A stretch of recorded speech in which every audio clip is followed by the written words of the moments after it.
Hello, Doug here, Ellis Car Customs with a double K. First things first, thanks for all the holiday wishes, and the same goes out to you guys. Hope you got your fill of filling and took a little nap afterwards. Anyways, I thought I'd have a little conversation about the channel and what all's going on here. Thanks to you guys and your support, I've reached the point where I can become a quote YouTube partner, whatever that means. So that being said, they make money off my channel, and by me being a partner, I guess I would get a share of that. But I don't think I've ever seen any other YouTube channels where the person on the channel kind of put it in the subscribers' hands. But that's what I want to do, because I want to assure everybody's going to think, well, if you monetize the channel, things are going to change. It's not going to be good anymore. You're going to go all Hollywood or something, and that's not the case. I want to continue doing things exactly the way I've been doing them. And, you know, if it's not broke, don't fix it. But I figured I'd put it in your guys' hands that if you are against me, putting the monetization on there or whatever, because you're afraid it's going to change the channel or whatever, I would say don't worry about it. But I don't want to alienate anybody either, because I like that we have a nice little community here where, we're all positive, we're all working towards the same goal. It's almost like family, and I consider you all friends. And I see a lot of the same people in the comments, and it's nice to see everybody coming back again and again, and I like seeing new people showing up. But if you guys don't think I should do it, then I probably shouldn't do it, because I don't want to change things, I don't want to get polished or anything. I just want to, I didn't start the channel to make money or anything like that. Or be YouTube famous or something. I mostly did it because I've been thinking about doing this project for a while, and I searched the internet high and low and couldn't find where anybody had done such a crazy, stupid thing as this. And I figured if nothing else, I would do my part for posterity and kind of document how it got done, and if somebody ever does it down the road, they'll be able to find that somebody done it before. They don't have to do it necessarily the same way I did it, but they'll at least see it can be done and it has been done. So yeah, I didn't start the channel to become YouTube famous or to make gobs of money or whatever. In the end, I'm figuring if they're gonna put ads on my content and make money off of it, it's only fair that they should give me at least a share of that, since I'm the one doing the work. But I'm gonna be doing the work anyways, so. But I want y'all to let me know in the comments, what your thoughts about it are. What do you think? Do you think I'm crazy to do it, or do you think it would be a good idea? Because, in the end, I don't want a mass stampede for the door saying, oh, this channel's over, time to find another one. Because I'm not going to change what I do. I'm not going to bend to any certain policies. If they demonetize a video because I said or did something that they didn't like, oh well, I am who I am. And I'm not going to change. But yeah,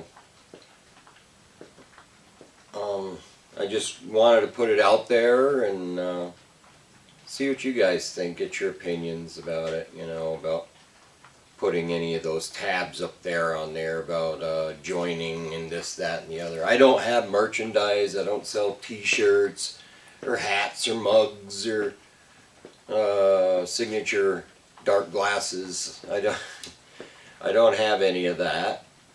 I don't expect I'm gonna have any of that. I mean, you know, I don't have time for that. So yeah, leave your opinions in the comments there. You all know I read every one of them, and so far I've been able to answer every one of them. Sometimes I don't get to them right away, but I do get to them, and I want to hear what you think. So we'll end that there, and we'll get back to working on the car. I just wanted to start this video off with you know, what's going on, and keep you guys in the loop as we continue to grow this community we've all come to know and love so much. Alright? So yeah, we're going to get back to work now. Tirade over. Well, there's White Toes. He's inspecting my work. We've got this channel joined back up where White Toes can use it as a bridge now.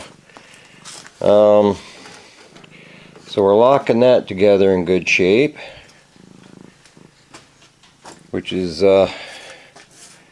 one of the harder things left to do before I get to the tailgate section. Another thing I wanted to show you, I talked about it in an earlier video about putting a skim coat of Bondo on there. You want to be able to stick a magnet anywhere. Say you got Bondo there. You don't want a magnet not to be able to stick anywhere you did work. Basically, you just want a nice thin layer of filler, just enough to smooth it out. You know, if you do the metal work right in the beginning, you won't need to pile your filler on there, and a magnet will stick to it, and that's the true test. So with that, I'll keep plugging away on this, and I'll bring you back when I got a little more work done.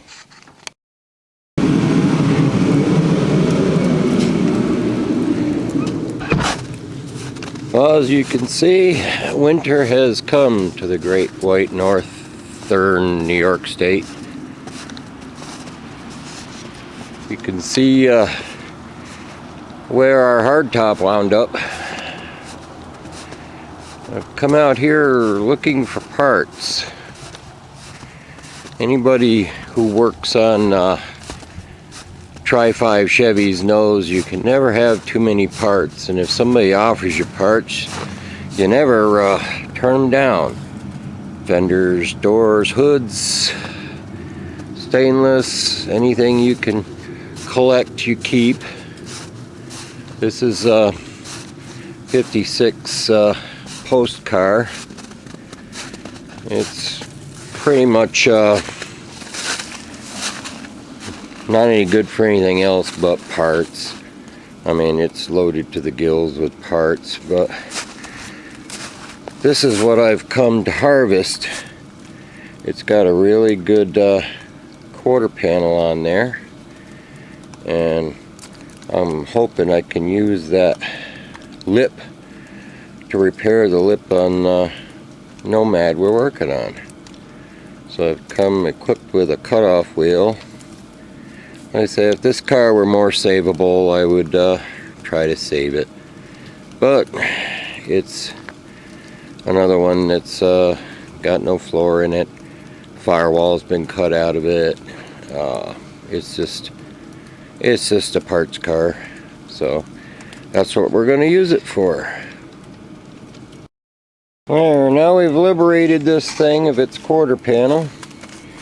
You see, it's actually in really good shape. I mean, it's the only good part of the car, really.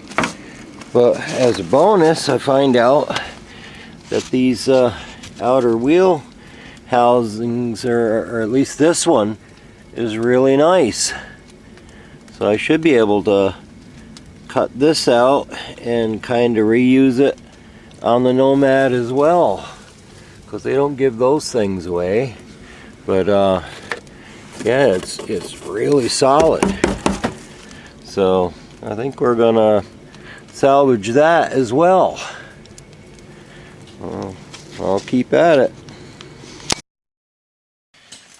So thankfully for me, it's not a 55 sitting out back instead of a 56, because there's enough similarities in the wheel well.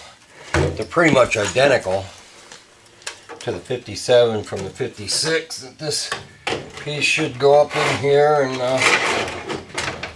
replace all that badness, that lip that's terrible and all that. We can cut all that out, slip this piece in, which is amazing because this piece hasn't got a lick of Bondo in it.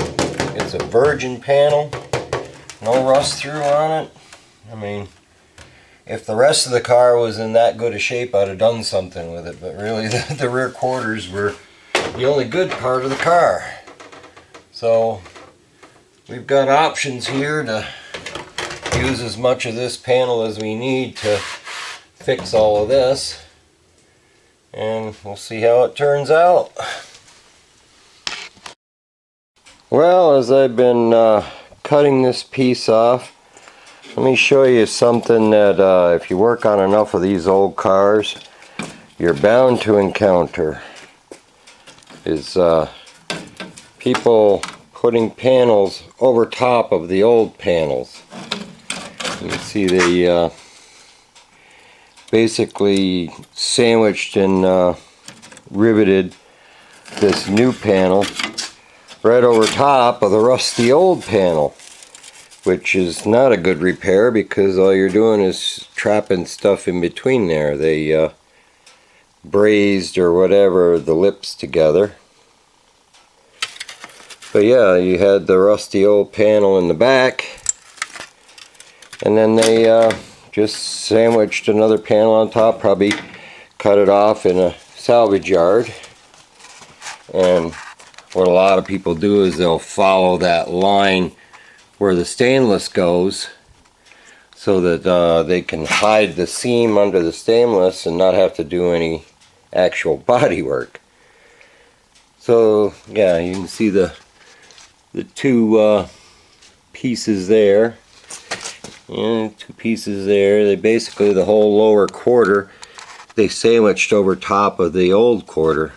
So luckily we have a nice big piece there to replace a lot of that.